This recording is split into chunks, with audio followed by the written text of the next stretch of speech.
विलक्षण चिंतक और लेखक वीएस नायपॉल ने लिखा था, यह पूछना गलत होगा कि भारत की स्वतंत्रता के 50 वर्ष उपलब्धियों वाले रहे या विफलता भरे। इसका कोई स्पष्ट उत्तर नहीं हो सकता।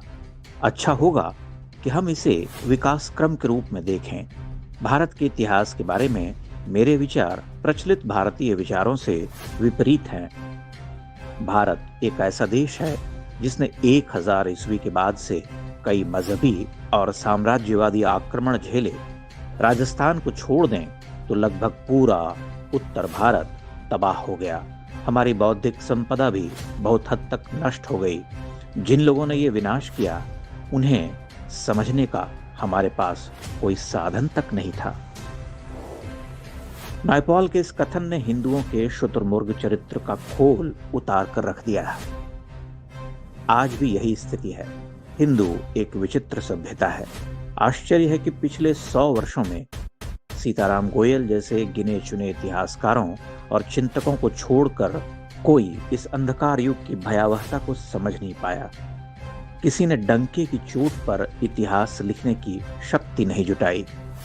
आश्चर्य तो यह कि देश विभाजन और एक छोटे कालखंड की अदृष्टपूर्व मारकाट को झेलने के बाद भी वह मानता रहा कि कोई गंगा जमनी तहजीब होती है।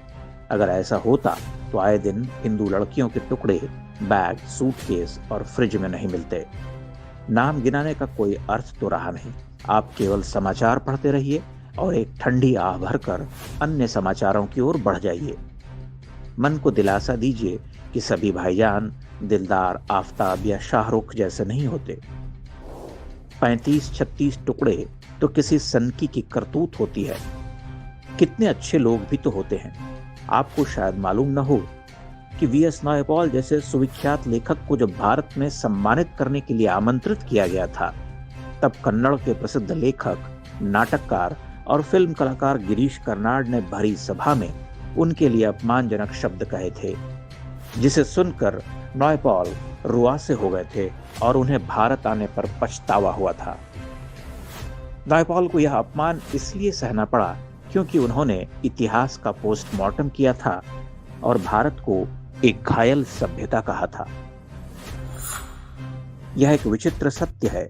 इस देश में जिसने भी इस्लाम के विभत्स आक्रामक चेहरे को उजागर करने का प्रयास किया, उसे संघी, विभाजनकारी आदि कहकर प्रताड़ित किया गया।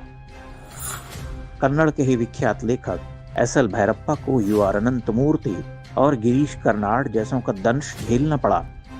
उनके बौद्धिक और श्रमसाध्य लेखन कार्य को इस झुंड के प्रभावशाली हस्तक्षेप के कारण उपेक्षा झेलनी पड़ी। यही स्थिति प्रख्यात इतिहासकार और लेखक विचारक सीताराम गोयल की रही।